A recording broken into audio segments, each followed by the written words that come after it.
जंग पूरे खत्े में फैल रही है। मारिया सुल्तान साहिबा भी हमारे साथ डिफेंस एनालिस्ट मौजूद है। मारिया साहिबा बहुत शुक्रिया। डॉक्टर साहिबा फरमाइएगा कि आप नहीं समझती कि इसराइल ने खत्े को खुली जंग की तरफ धकेल दिया है, इंतहाई गैर जिम्मेदाराना इक़दाम है उसकी जानिब से? इसराइल नहीं है, हमें इसको थोड़ा सा जरा जूम आउट करके देखना पड़ेगा कि ये असल में हो क्या रहा है। इस वक्त इसके पीछे जो है अमेरिका का जो सिक्योरिटी कॉरिडोर है, जिसमें हिंदुस्तान, जिसमें इजराइल, जिसमें यूएई और अमेरिका एक तरफ, और साथ ही साथ अफगानिस्तान की जो रजीम है वो इसके अंदर शामिल है। ये जो गठजोड़ है ये दर हकीकत अमेरिका की जो आप कह सकते हैं इलाकाई बालादस्ती से बढ़कर जो इक्तिसादी बालादस्ती है इस खत्ते के अंदर, उसको मुंजमद करने के लिए। और पहले आप देखें, पहले पाकिस्तान के ऊपर अटैक किया गया, उसके बाद ईरान पे किया गया, उसके बाद दोबारा पाकिस्तान के ऊपर जो है एक दहशतगर्दी की जो है एक लहर बनाने की कोशिश की, जिसको पाकिस्तान ने जवाब दिया।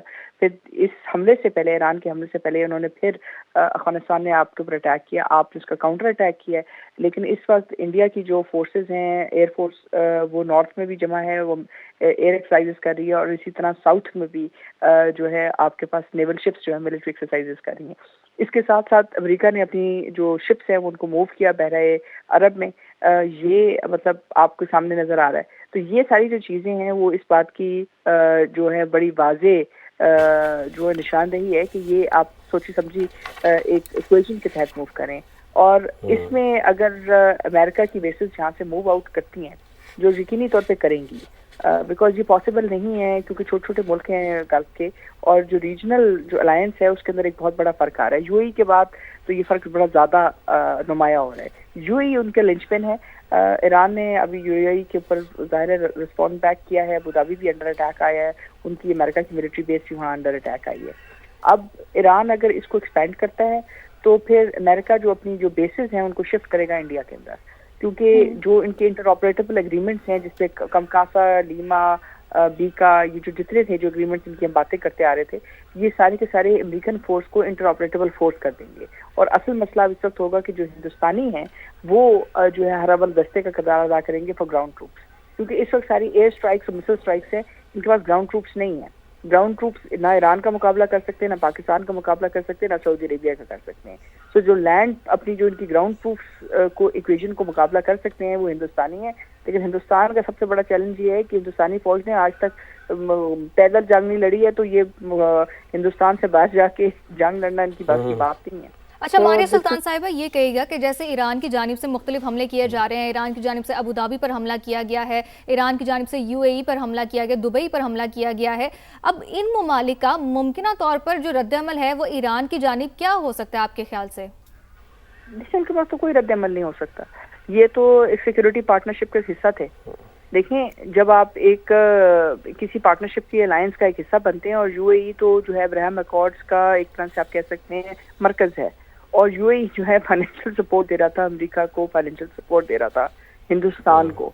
तो अभी तो हिंदुस्तान को सोचना चाहिए कि जितने पैसे उधर लगे थे वो किधर गए हैं, और मतलब वो एक स्ट्राइक से नीचे जो उनको अफेक्ट हुआ होगा, जो उनकी मार्केट्स हैं उनका अफेक्ट हुआ होगा। दूसरी बात है, हमने खुद देखा है कि यूएई हर जगह के ऊपर जो है अजीब व गरीब किस्म की खारजा पॉलिसी की चॉइसेस कर रहा था, जो शायद उनके हक में नहीं थी, जैसे कि उन्होंने यमन में की, जैसे कि वो उन्होंने बलूचिस्तान में की, जैसे कि उन्होंने अफगानिस्तान में की, क्योंकि वो उस मिलिट्री अलायंस का हिस्सा है। अब इस मिलिट्री अलायंस के हिस्सा होने का मतलब ये है कि इम्पैक्ट आएगा। इम्पैक्ट जो है इनका ख्याल था कि शायद नहीं मिलिटरीली आएगा, वो उनकी गलत फहमी थी, और ईरान ने जो है चूज किया है उनको अटैक करने का। अब असल मसला ये है कि क्या अमेरिका उनको बचा सकता है? वो नहीं बचा सका है। वो काउंटर एक्ट कर सकते हैं। काउंटर एक्ट आप एयर स्ट्राइक्स के थ्रू करेंगे, या आप ईरान के अंदर रेवोल्यूशन लाने की कोशिश करेंगे, जो उन्होंने लाने की कोशिश की, जो नाकाम हुए।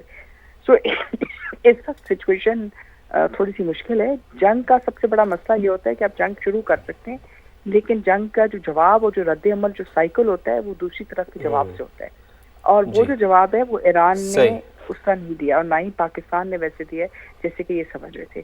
तो जी डॉक्टर साहब साथ ही रहिएगा, डॉक्टर साहब साथ ही रहिएगा, और यही नुक्ता मैं अहमद अल हसन अल अरबी साहब हमारे साथ मौजूद हैं, उनकी तरफ भी लेके चलते हैं। अहमद साहब बहुत शुक्रिया आपके वक्त के लिए। फरमाइएगा कि अब हम ये देख रहे हैं कि जंग मुसलसल फैलती जा रही है, ईरान की जानिब से जवाब भी दिया जा रहा है, اور ہم نے یہ دیکھا کہ اس کی شروعات اسرائیل کی جانب سے ہوئی، امریکہ کی جانب سے ہوئی، لیکن آپ کیا سمجھتے ہیں کہ اب آنے والے 72 گھنٹوں میں یہ جنگ کیا مزید پھیلے گی، یا پھر اس کو کسی طریقے سے چونکہ اب جو خطے کے دیگر ممالک ہیں، مشرق وسطی کے جو دیگر ممالک ہیں، ان کے اوپر بھی حملے ہو رہے ہیں، تو وہ بھی کوئی اپنا کردار ادا کر سکتے ہیں اس جنگ بندی کے لیے؟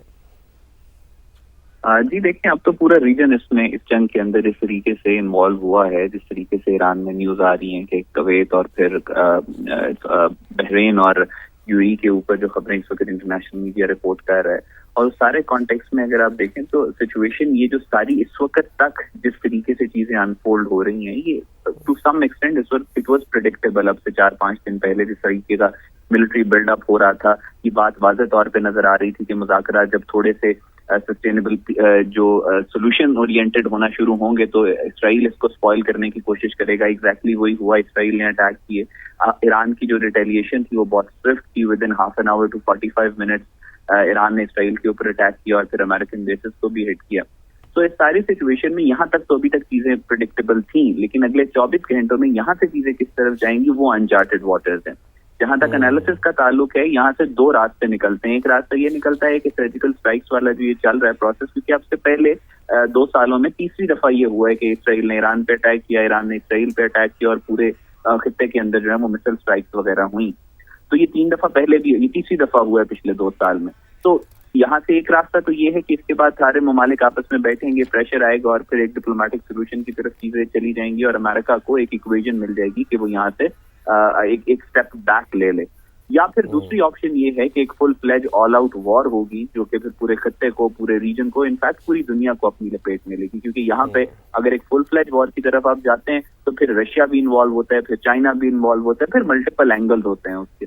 تو آئی تھنک جو دوسرے والا آؤٹ کم ہے اس کی پروبیبلٹی کافی کم ہے as compare to the first outcome. جی ٹھیک.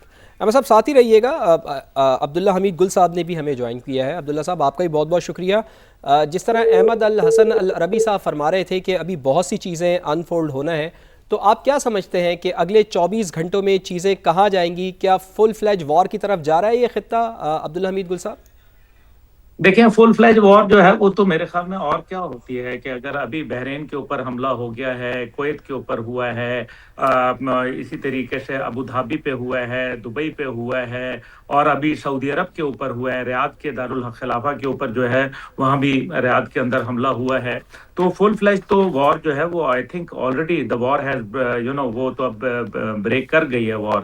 لیکن یہ تمام کے تمام جو معاملات ہیں، اگر یہ ریٹیلیٹ کریں گے یہ ممالک، پہلی بات یہ ہے کہ ان ممالک نے یہ کہا تھا کہ ہمارے بیسس سے جو ہے وہ آپ نے حملہ نہیں کرنا، لیکن لگتا یہ ہے کہ یہ جو حملہ ابھی اس ٹائم پہ ایران کی جانب سے ریٹیلیٹ کیا گیا ہے، یہ اس لیے کیا گیا ہے کیونکہ یہ امریکن وار شپس کے ذریعے حملہ نہیں ہوا، بلکہ یہ جو وہاں بیسز تھے ان کے ذریعے حملہ کیا گیا. اور یہی وجہ ہے کہ کرکوک کے اندر جو ایک ٹائم پہ بیلسٹک میسائل ٹاماہاک جو ہے وہ نہیں پھٹ سکا. اس کا مطلب یہ ہے کہ پرانے ہتھیار جو ہے وہ استعمال کیے جا رہے ہیں، جو یقیناً کہ نیول شپس کے اوپر تو موجود نہیں ہو سکتے. اس کا مطلب ہے کہ پرانے ہتھیار جو ہے ان بیسز سے استعمال کیے گئے ہیں.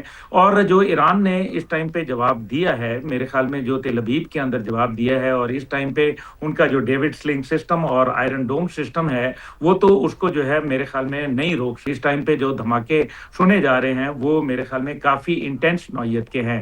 دوسری جانب جو ہے MiG 29 فلکرمز کا جو ہے ایران کے اندر جو ہے وہ فضا کے اندر شامل ہونا، یہ ایک بڑی اہمیت کی بات ہے. اس سے بات یہ انڈیکیٹ ہو رہی ہے کہ غالباً چائنا اور روس کی جانب سے جو زمین سے فضا میں مار کرنے والا دفاعی میکانزم ہے وہ انٹیکٹ ہے، اور یہی وجہ ہے کہ پہلے کی طرح ایریل سٹرائک جو ہے وہ نہیں کی، بلکہ میسائل جو ٹیکنالوجی ہے اس کا استعمال کیا گیا. دیکھیں ابھی اس ٹائم پہ تقریباً ایک اندازے کے مطابق 20,000 کے قریب جو میسائلز ہیں وہ ایران کے پاس موجود ہیں، اور یہ ایک ڈیپ ڈاؤن زمین کے اندر اتنے موجود ہیں کہ یہاں کسی بھی قسم کا بنکر بسٹر جو ہے وہ کامیاب نہیں ہو سکتا.